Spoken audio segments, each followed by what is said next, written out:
5 houses, 2 countries, and £20,000 in lost deposits. But here's the thing, every single disaster taught us something that could save you guys from losing everything. And by the end of this video, you'll know exactly how to protect yourself when buying a property abroad. Now look, if you're thinking about buying a property in Spain, Poland, or anywhere in Europe, what I'm about to tell you could literally save your life savings. So please hit that subscribe button, because this isn't just our story, it's your survival guide. Now, our first disaster was in Limanowa, in southern Poland. We fell in love with a massive 300 square metre house. It had phenomenal views of those imposing Tatras mountains, a huge barn, outbuildings. It was everything we wanted. It needed a full renovation. It needed walls moving, windows replacing, asbestos cladding ripping out, and it had a leaky well which flowed under an outbuilding. Still, we could picture it being our perfect home. And then Kinga logged onto Geoportal. Geoportal is like Poland's property database. It tells you absolutely everything. Land use, boundaries, services, broadband strengths, what's buildable land and what's agricultural land. I mean, it tells you absolutely everything. And it looked perfect. Until Kinga found a section labelled Osowiska. Now, me, being the total ignorant clown I am, I had no clue what that meant. And after Kinga's thorough explanation, it turns out it means landslide zone.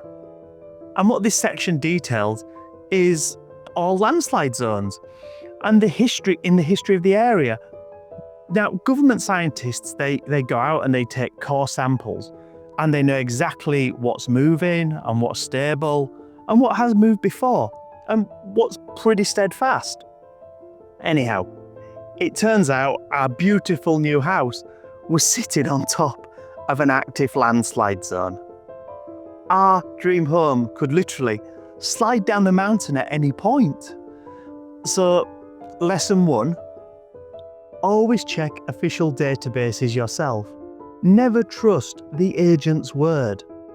Next stop was Spain, sunny Andalucia, which has over 300 sunny days per year.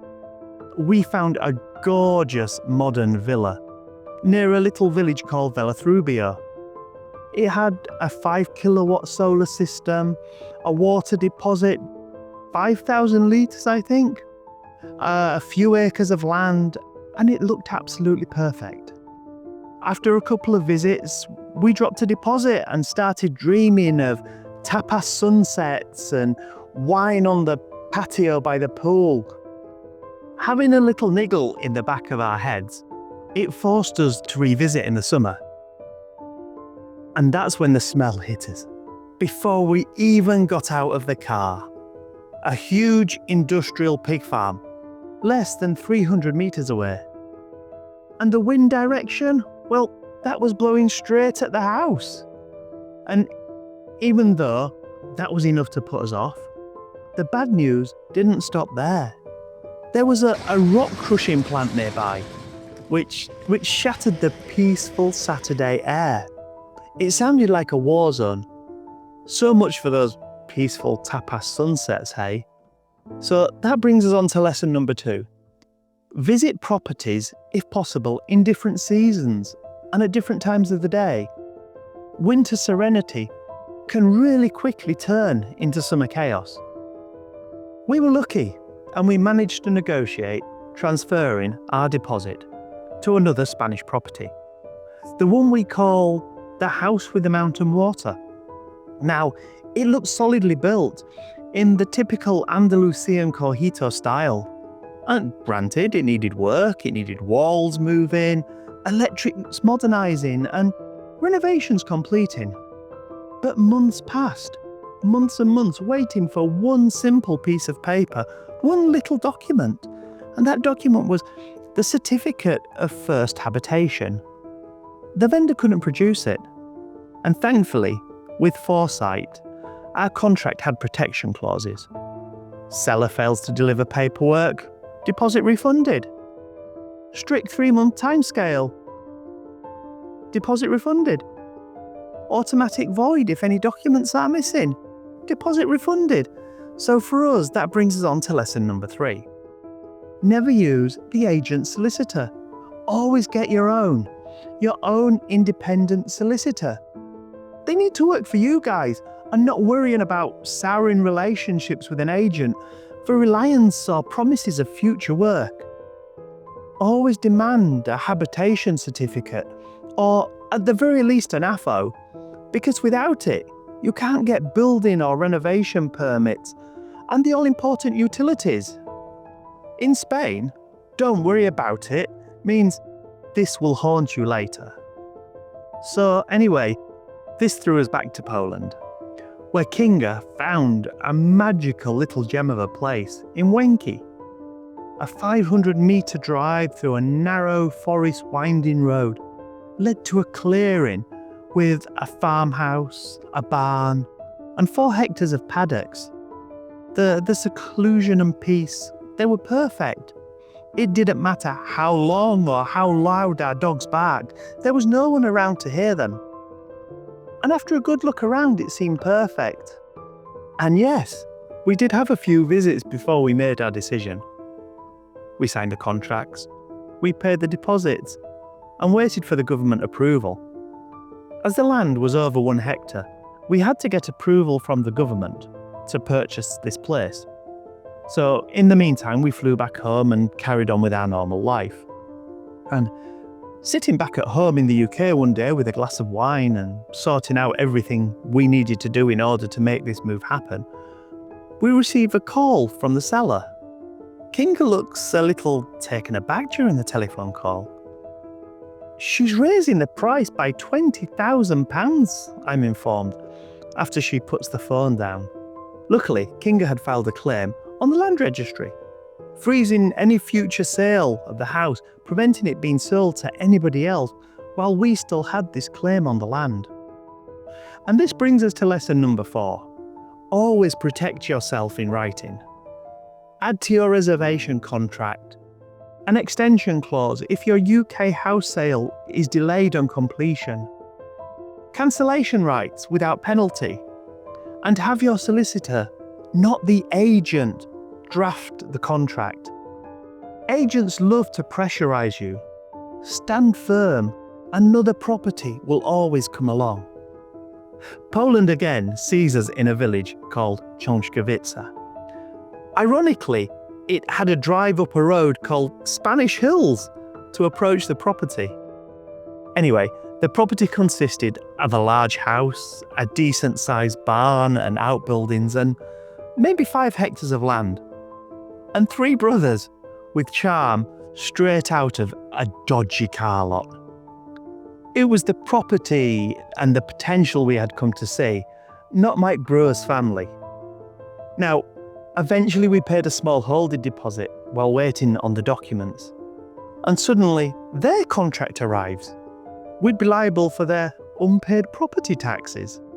So that brings me into lesson number 5.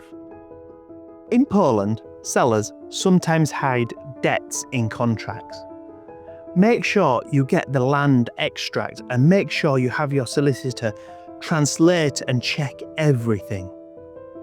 Never pay until the notary confirms a clear title.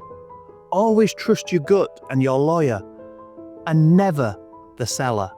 Look, if you're getting value from these hard-earned lessons of ours, please do me a favour and hit that like button. We've got another disaster or 2 to go, including one that nearly broke us. But it also led to our dream manor. So stick with me. Back to Spain we go. Because apparently we hadn't suffered enough. Kinga found a bargain abandoned farmhouse on 370 acres. and it was reduced in price from 360,000 to 290,000 euros. This property had it all. It had the weather, it had the seclusion, acres and acres of land, the complete side of a mountain, and over the back a hidden 50-acre property with a building. What a bargain, I thought, as I negotiated the seller down to just 150,000 euros. I was already imagining our new life in the sun. Kinga was just as taken with the property as I was. Even though it needed a complete renovation, it needed a new roof, it had no water or electricity, and it was in an active earthquake zone. It also had no AFO, so maybe I didn't learn my earlier lessons. Anyhow, the architect was excited, the builder was rubbing his hands together, and the bank account was terrified. The earthquake zone meant special reinforcing, a special ring beam around the roof, and that was going to come in around 50,000 euros, having that done and the roof reinstalling. And no AFO meant we couldn't guarantee the legal renovation permits. And without utilities, we'd need access to boreholes and generators and septic systems, another 40k easily. Anyhow, just before completion, we decided to pull out. In Kinga's wise words, this would be a money pit. And without the AFO or the legalisation documents, we could be entering into a world of trouble. Realisation hit. The cheapest property can also be the most expensive mistake. Lesson 6. Verify before you fantasise. Always get a Nota Simple, showing every structure's legality. If it's not registered yet, it probably never will be. One evening, Kinga sends me some listings. Decent looking properties, but not the one. So, for shits and giggles, or let's just say out of curiosity, I translate the website and search historic manor houses for sale. And there it was, a beauty! Stone walls, dripping with history and surrounded by over 62 square miles of forest.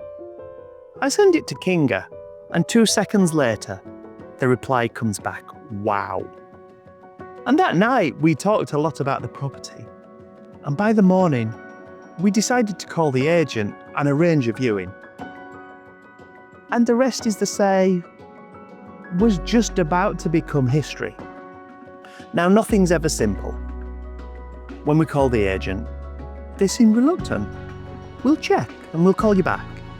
But the weeks passed and the listing agent was on holiday and the office didn't know the details. Classic.